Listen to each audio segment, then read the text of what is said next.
Bienvenidas, bienvenidos al programa Rubro y Texto del Tribunal Electoral del Poder Judicial de la Federación. Es un gusto nuevamente poderlos saludar y que estén con nosotros en este que ya es su programa. Gracias por acompañarnos. Iniciamos.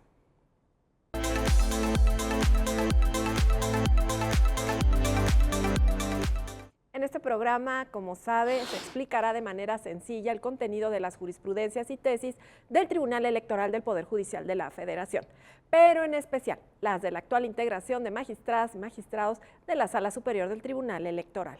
Le invito a que visite las jurisprudencias y tesis electorales en el sitio oficial IUS Electoral, el cual se encuentra disponible en la página de este Tribunal Electoral, ingresando a través de la liga www.te.gov.mx, así como a través de la dirección electrónica que mostramos en pantalla. Y bueno, hoy nos acompaña el maestro Dante Preiser Rentería, a quien le doy la más cordial bienvenida. Él es secretario de tesis en la ponencia de la magistrada Janine Otalora Malassi, de la Sala Superior del Tribunal Electoral del Poder Judicial de la Federación. Dante, un gusto que nos acompañes, bienvenido. Al contrario, Lucy, muchas gracias a ti y a la gente que nos ve en este programa por la invitación a participar y platicar sobre esta importante jurisprudencia. Muchas gracias. Bueno, pues el programa Rubro y Texto lleva este nombre, pues le digo, porque las jurisprudencias y tesis cuentan con un rubro y un texto. En el rubro, ahí usted podrá advertir el tema, concepto, figura o institución jurídica principal que de primera vista nos dará una visión de qué se trata el criterio de la jurisprudencia. Y en el texto, bueno, pues encontraremos los aspectos esenciales que permitieron generar la jurisprudencia o tesis y en donde se puede leer el criterio fijado por la Sala Superior del Tribunal Electoral. Y precisamente en este programa, para comprender mucho más sobre los criterios jurisprudenciales que le iremos informando, nos estará acompañando una persona del Secretariado de Estudio y Cuenta o de tesis de las ponencias de las magistraturas de la Sala Superior del Tribunal Electoral del Poder Judicial de la Federación, quienes, Dante, por su cercanía y experiencia con estos criterios, nos ayudarán a explicarlas de una manera muy sencilla y concreta, así como su relevancia para la ciudadanía. La jurisprudencia que comentaremos hoy en este programa Rubro y Texto es sin duda un criterio muy relevante y de sumo interés para la ciudadanía, pues se trata de un aspecto que ha sido y sigue siendo el tema que ha requerido de constante intervención de los órganos jurisdiccionales para proteger a las mujeres debido a actos generadores de violencia en razón de género y que a causa de estas acciones una persona que se postule a un cargo de elección popular responsable de esta conducta sea motivo para declarar su inelegibilidad por romper con uno de los postulados básicos del derecho electoral. Y nos referimos a la jurisprudencia 5/2022. Le comento que este interesante criterio desde este momento podrá consultarlo con su dispositivo electrónico, escaneando el código QR que está apareciendo en pantalla. Y bueno, también le quiero comentar en este momento que Dante ya está aquí con nosotros justamente para acompañarnos y que es secretario de tesis, ya lo sabe usted, y nos va a explicar más sobre esta jurisprudencia muy interesante. Por favor, Dante.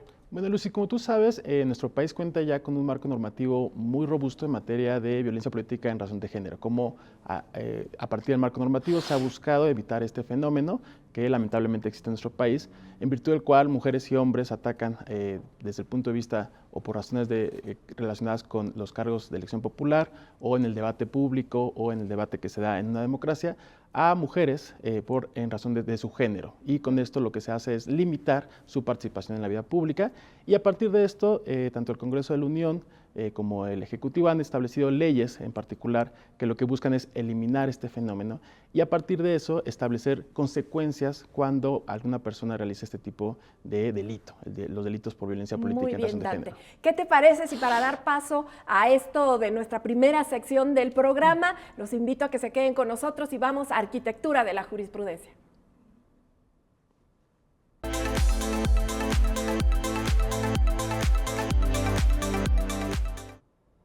Y ahora sí, regresamos en esta sección que tú nos vas a explicar, pues nada más y nada menos que los hechos, el criterio y la justificación.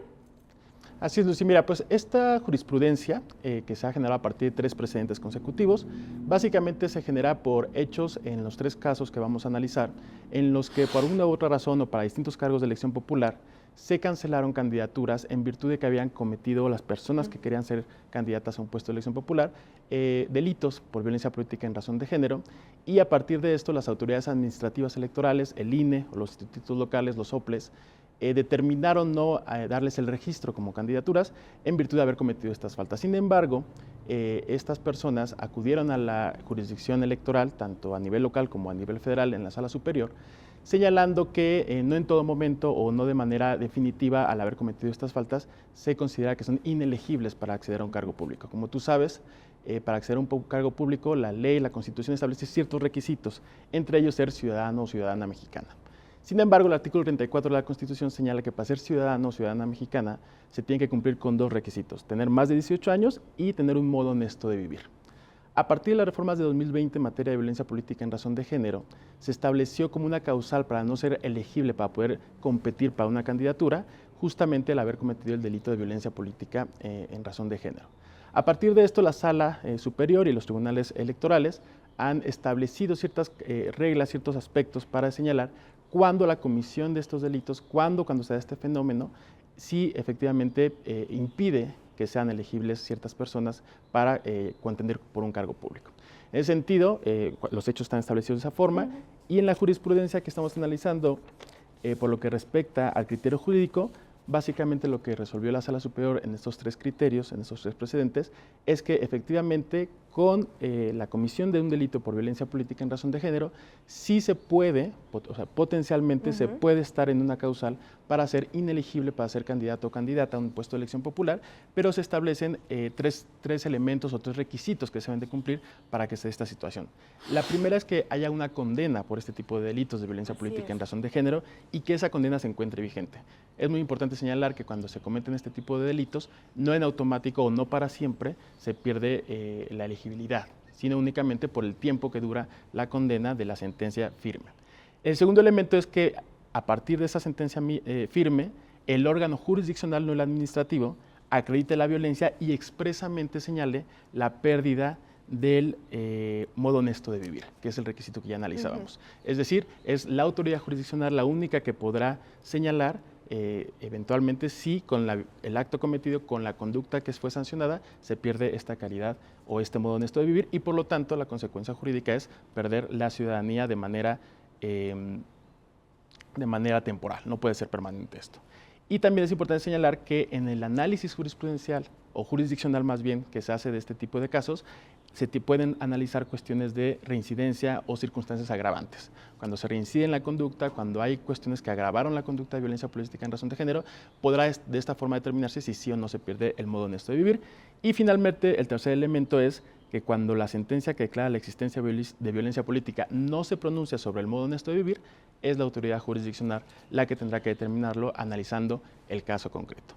Esto se hace por la autoridad jurisdiccional, no por la autoridad administrativa, y se puede hacer de manera a petición de parte o en un incidente dentro del proceso en el que se analizó justamente la conducta de violencia política en razón de género. Entonces tenemos hechos, criterio y justificación.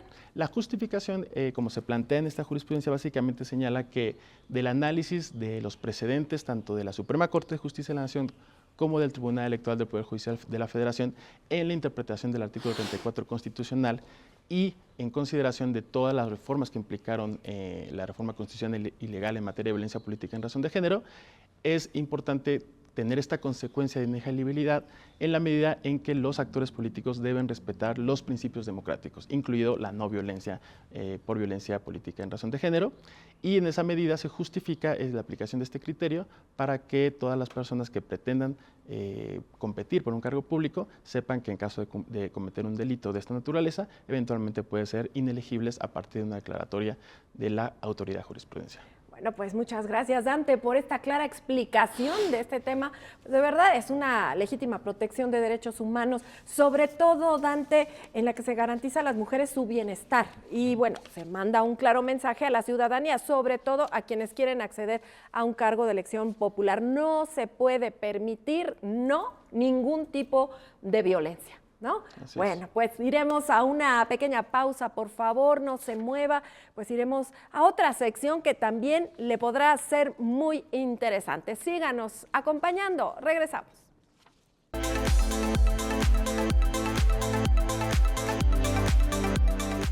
Muy bien, regresamos de nuestra pausa, estamos en Rubro y Texto.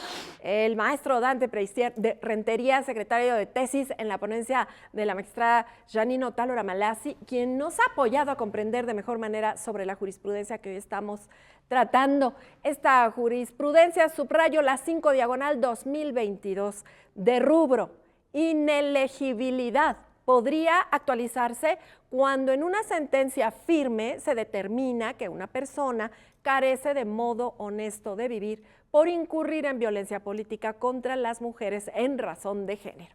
Ya, Dante, nos has hecho un recorrido muy preciso y claro sobre el contenido de la jurisprudencia que hemos venido platicando, que déjeme decirle, es un criterio muy interesante, sobre todo porque establece una clara protección a las mujeres para evitar ser violentadas en razón de género.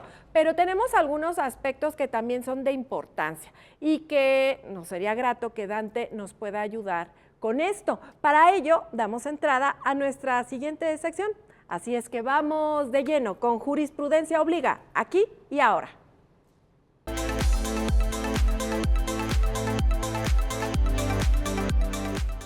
Muy bien, Dante, por favor, nos vas a explicar y apoyar con tu explicación de los siguientes puntos con relación a la jurisprudencia que estamos comentando. A ver, ¿es obligatorio el criterio que estamos tratando? También te preguntaría, ¿cuál es la relevancia o mérito, así como los beneficios que trae este criterio para la ciudadanía en general y cómo este criterio puede ser aplicado en casos futuros? Adelante, Dante. Claro que sí, Luce. Efectivamente, esta jurisprudencia, que no tesis, es obligatoria en virtud de que se cumplió lo que señala la ley a efectos de establecer 3 precedentes con el mismo criterio jurídico, la misma justificación, que nos permiten concluir en esta jurisprudencia que es obligatoria para todos los casos futuros.